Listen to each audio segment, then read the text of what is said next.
ನಮಸ್ತೆ ಸ್ನೇಹಿತರೆ, ಎಲ್ಲರಿಗೂ ಕನ್ನಡ ಪ್ರಜಾ ಸಂಕಲ್ಪ ಚಾನಲ್ಗೆ ಸ್ವಾಗತ ಸುಸ್ವಾಗತ.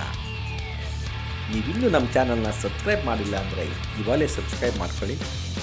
ಈ ವಿಡಿಯೋ ನಿಮಗೆ ಇಷ್ಟ ಆದರೆ ಲೈಕ್ ಮಾಡಿ ಮತ್ತು ಶೇರ್ ಮಾಡಿ ಮತ್ತು ಸಬ್ಸ್ಕ್ರೈಬ್ ಮಾಡಿ.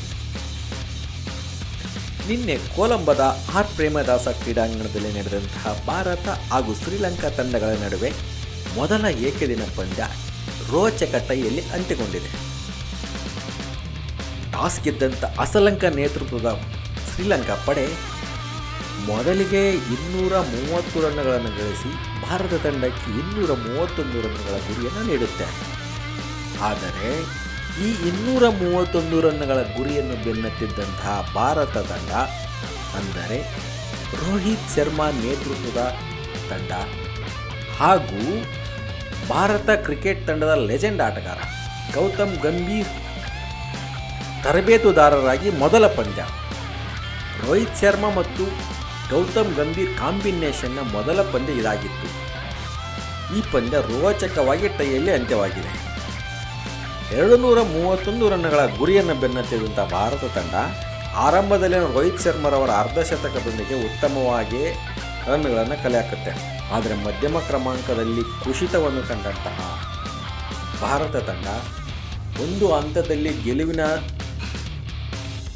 ಪಯಣದಲ್ಲಿದ್ದಂತಹ ಭಾರತ ತಂಡ 130 ರನ್ನುಗಳಿಗೆ 5 ವಿಕೆಟ್ಗಳನ್ನು ಕಳೆದುಕೊಂಡು ಕುಸಿತಕ್ಕೆ ಕಾರಣವಾಗುತ್ತೆ. ಮಧ್ಯಮ ಕ್ರಮಾಂಕದಲ್ಲಿ ಅಕ್ಷರ್ ಪಟೇಲ್ ಹಾಗೂ KL ರಾಹುಲ್ ಅವರ ಆಸರೆಯಿಂದ ಗೆಲುವಿನ ಆಸೆಯನ್ನು ಮೂಡಿಸುತ್ತೆ.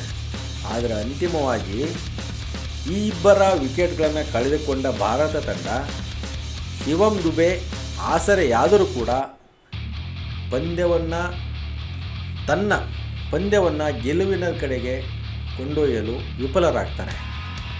ಅಂತಿಮವಾಗಿ ಭಾರತ ತಂಡ 47.5 ಓವರ್ಗಳಲ್ಲಿ ತನ್ನೆಲ್ಲ ವಿಕೆಟ್ಗಳನ್ನು ಕಳೆದುಕೊಂಡು ಪಂದ್ಯವನ್ನು ಟೈಗೆ ಶರಣಾಗಬೇಕಾಗುತ್ತೆ. ಭಾರತ ತಂಡ ಏಕದಿನ ಪಂದ್ಯಗಳು ಟೈ ಆಗ್ತಾ ಇರೋದು ಇದೇ ಮೊದಲೇನಲ್ಲ. ಏಕದಿನ ಕ್ರಿಕೆಟ್ ಇತಿಹಾಸದಲ್ಲಿ ಇದುವರೆಗೆ ನಡೆದಂತಹ 4575 ಏಕದಿನ ಪಂದ್ಯಗಳಲ್ಲಿ ಇದು 44ನೇ ಟೈ ಪಂದ್ಯ. ಏಕದಿನ ಕ್ರಿಕೆಟ್ ಇತಿಹಾಸದಲ್ಲಿ ಮೊಟ್ಟ ಮೊದಲ ಬಾರಿಗೆ 1984ರಲ್ಲಿ ಆಸ್ಟ್ರೇಲಿಯಾದ ಮೆಲ್ಬರ್ನ್ ಕ್ರೀಡಾಂಗಣದಲ್ಲಿ ಆಸ್ಟ್ರೇಲಿಯಾ ಹಾಗೂ ವೆಸ್ಟ್ ಇಂಡೀಸ್ ತಂಡಗಳ ನಡುವೆ ಮೊಟ್ಟ ಮೊದಲ ಬಾರಿಗೆ ಟೈ ಪಂದ್ಯ ಆಗಿರುತ್ತೆ. ಮೊದಲು ಬ್ಯಾಟ್ ಮಾಡಿದ್ದಂತಹ ವೆಸ್ಟ್ ಇಂಡೀಸ್ ತಂಡ 222 ರನ್ನುಗಳನ್ನು ಗಳಿಸಿ ಆಸ್ಟ್ರೇಲಿಯಾ ತಂಡಕ್ಕೆ 223 ರನ್ನುಗಳ ಗುರಿಯನ್ನು ನೀಡಿರುತ್ತೆ. ಆದರೆ ಆಸ್ಟ್ರೇಲಿಯಾ ತಂಡವು ಕೂಡ ತನ್ನ ಪಾಳೆಯದ 50 ಓವರ್ನಲ್ಲಿ 222 ರನ್ನುಗಳನ್ನು ಗಳಿಸಿ ಈ ಪಂದ್ಯವನ್ನು ಟೈಯಲ್ಲಿ ಅಂತ್ಯಗೊಳಿಸುತ್ತೆ. ಈವರೆಗೆ ಅತಿ ಹೆಚ್ಚಾಗಿ ವೆಸ್ಟ್ ಇಂಡೀಸ್ ತಂಡ 11 ಪಂದ್ಯಗಳನ್ನು ಟೈ ಮಾಡಿಕೊಂಡಿದೆ. ಭಾರತ 10 ಪಂದ್ಯಗಳನ್ನು ಟೈ ಮಾಡಿಕೊಂಡಿದ್ದರೆ ಶ್ರೀಲಂಕಾದ ವಿರುದ್ಧ 2ನೆಯ ಪಂದ್ಯವನ್ನು ಟೈ ಮಾಡಿಕೊಂಡಿದೆ. ಶ್ರೀಲಂಕಾ ವಿರುದ್ಧ ಈ ಮೊದಲು ಆಸ್ಟ್ರೇಲಿಯಾದ ಅಡಿಲೇಡ್ನ ಓವೆಲ್ ಕ್ರೀಡಾಂಗಣದಲ್ಲಿ ಮೊದಲನೆಯ ಪಂದ್ಯವನ್ನು ಟೈ ಮಾಡಿಕೊಂಡಿತ್ತು.